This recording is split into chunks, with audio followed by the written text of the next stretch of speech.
اور ایک اور جو میں سمجھتا ہوں، ہم لوگ جب پالیسی بناتے ہیں تو اس کے لیے ڈیٹا چاہیے ہوتا ہے، اور ڈیٹا عام طور پہ سینسس کی صورت میں ہمیں ملتا ہے، اینیملس اور ہیومنس کے سلسلے میں۔ تو ہیومن سینسس تو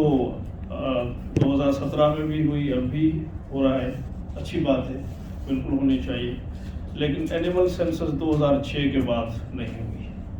یہ جب فیڈرل گورنمنٹ میں نیشنل فوڈ سیکیورٹی میں بات ہوئی تو وہاں پہ بھی میں نے ان کو ریکویسٹ کیا تھا۔ پھر میں نے جب لا پڑھا تو مجھے یہ پتہ لگا کہ جی اینیمل سینسس اب ان کی ذمہ داری فیڈرل گورنمنٹ کی نہیں ہے، اور یہ پروونشل گورنمنٹ کی ذمہ داری ہے۔ تو میں نے ایک سمری موو کی کہ جی provincial government through provincial bureau of statistics یہ ایکٹیویٹی شروع کرے۔ تو اس کے اوپر کیونکہ پی این ڈی کا وہ حصہ ہے بیورو آف اسٹیٹسٹکس، تو انہوں نے کہا کہ جی یہ تو فیڈرل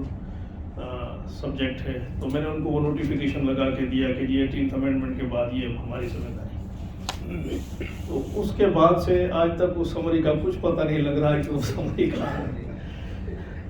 تو فیڈرل گورنمنٹ بھی اس میں کوئی آگے نہیں آ رہی، پروونشل گورنمنٹ بھی اس میں آگے نہیں آ رہی۔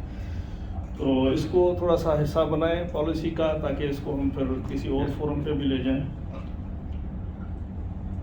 اور جب پالیسی بنتی ہے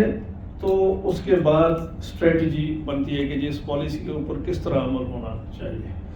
اور اسٹریٹجی کے بنیاد پہ پھر پلانس بنتے ہیں، 1 year 2 year 3 year 5 year 10 year جتنا بھی آپ بنانا چاہیں۔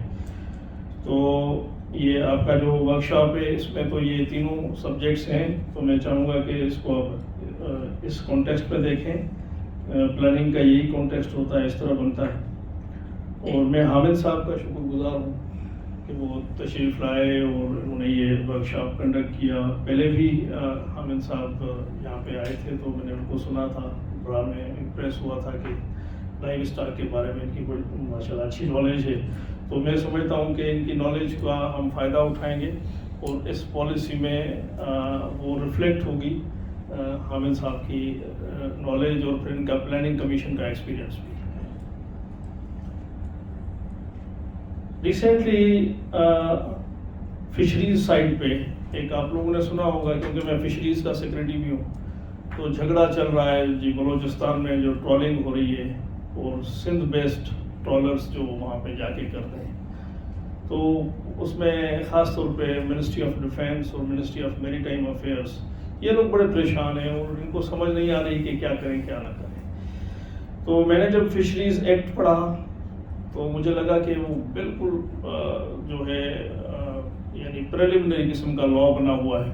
اس میں اگر کوئی وائلیشن کرتا ہے تو کوئی بڑی سزا نہیں ہے، اس کی سزا 5000 روپے یا 3000 روپے کا فائن ہے، اور کچھ بھی نہیں۔ اب آپ دیکھیں ایک ٹرالر جو ٹرالنگ کرتا ہے بلوچستان کی حد میں، تو بلوچستان کا لا بھی اسی طرح بنا ہوا ہے جس طرح ہمارا لا ہے، دونوں بہت ہی ویک لاز ہیں۔ تو میں چاہوں گا کہ آئی ٹی سی اور گراسپ کے تھرو ہم اس لا کو ریوزٹ کریں، اور اگر دوبارہ ہم انٹرنیشنل اس کو پرسپیکٹو کو سامنے رکھتے ہوئے، کیونکہ بلو اکانومی جو سمندر کے حساب سے ہے وہ ہمارا فیوچر ہے، بہت بڑا